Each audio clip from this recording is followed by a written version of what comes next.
Dubai में सब्जी काटने से लेकर इंडियन मीडिया और इंडियन जो बैट्समैन हैं उनकी नींदें उड़ाने तक उस्मान तारिक ने एक चीज अचीव की है, और वो है इज्जत और जेर बहस आना। आज हर तरफ एक ही सदा है और हर बंदा यही डिस्कस कर रहा है कि क्या उस्मान तारिक का बॉलिंग एक्शन लीगल है, और ये जो इन पर सवालात उठे हैं ये कोई नए नहीं है। ऐसे सवाल कई दफा उठ चुके हैं और यहां तक कि आईसीसी ने 2 दफा इनका एक्शन मशकूक करार दे के इसका टेस्ट भी करवाया है, और टेस्ट के बाद उस्मान तारिक मुकम्मल तौर पर क्लियर नजर आए। अब बहस जो छिड़ गई है वो छिड़ी है 2 ग्रुप्स में। एक ग्रुप इंडिया में ही कह रहा है कि उस्मान तारिक के बॉलिंग एक्शन में कोई मसला नहीं है, जबकि दूसरा ग्रुप ये कहता है कि उस्मान तारिक जो है वो बॉलिंग लीगल नहीं कर रहे। कुछ भी कहें, ये सारी कन्वर्सेशन के दरमियान उस्मान तारिक को एक अटेंशन मिली है और उस्मान तारिक एक हथियार के तौर पर इस सामने आए हैं। पाकिस्तान ने भी इस खुफिया हथियार को बड़ी खामोशी और बड़ी बेहतर हिकमत अमली के साथ किया है, और सिर्फ अभी तक 4 T20 मैचेस खिलवाए हैं जिसमें एक दफा वो हैट्रिक भी कर चुके हैं। उनका जो एक्शन है मुझे बज़ाहिर उसमें कोई मसला नजर नहीं आता, लेकिन कैमरन ग्रीन,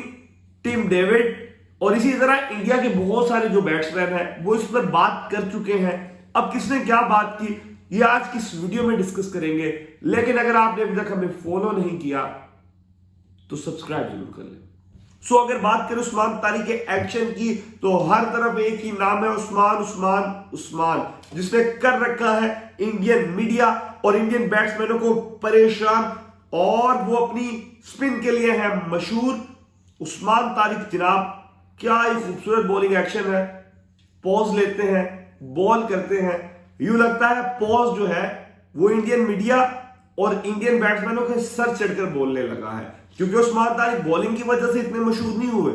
जितनी जेरे बहस आने की वजह से मशहूर हुए, और ऐन मुमकिन है कि कल उनकी धुलाई भी हो जाए, क्योंकि वो एक लीगल एक्शन से बॉल करते हैं और एक बॉलर का बुरा वक्त कभी भी शुरू हो सकता है। सो उस्मान तारिक ने अपनी इब्तिदा पाकिस्तान में की, लेकिन पाकिस्तान में अच्छी जॉब ना मिलने की वजह से वो दुबई चले गए जहां पे वो सब्जी काटने का काम करते थे, लेकिन वहां से MS Dhoni the untold story देखी और फिर MS धोनी के मुल्क के लोगों की नींद उड़ा दी। अब MS धोनी अनटोल्ड स्टोरी से इंस्पायर होकर उन्होंने जब क्रिकेट शुरू की है तो अब एक ही कैमरन ग्रीन ने जब आउट हुए थे तो उन्होंने भी उसके बॉलिंग एक्शन पर बताया था कि चेकिंग होती है, जो उनका ये वो बैंड होता है। सो उसके बाद रविचंद्रन आए, रविचंद्रन ने इस चीज को क्लियर किया कि नहीं भाई, अन्ना ने कहा कि ऐसा कुछ भी नहीं है। अगर बैट्समैन स्विच हिट मार सकता है, बैट्समैन रिवर्स स्वीप कर सकता है, बैट्समैन किसी भी वक्त अपना स्टांस बदल सकता है, तो बॉलर के पोज में क्या मसला है। मैं देखने वालों को बताता चलूं कि रविचंद्रन भी अंदर पोज लिया करते थे, लेकिन उस्मान तारिक जेरे बहस इसलिए है कि उस्मान तारिक का पोज बहुत लंबा है। सो इसी के साथ अनिल चौधरी जो इंडिया के साबिक अंपायर आईसीसी के पैनल पे थे, उन्होंने भी एक्शन क्लियर करार जरूर दिया है, लेकिन इसी के साथ साथ एक तराजा खड़ा किया है। रविचंद्रन ने भी यही कहा है कि अगर बॉलिंग एक्शन जो है वो बहुत ज्यादा पोज लेना शुरू हो जाए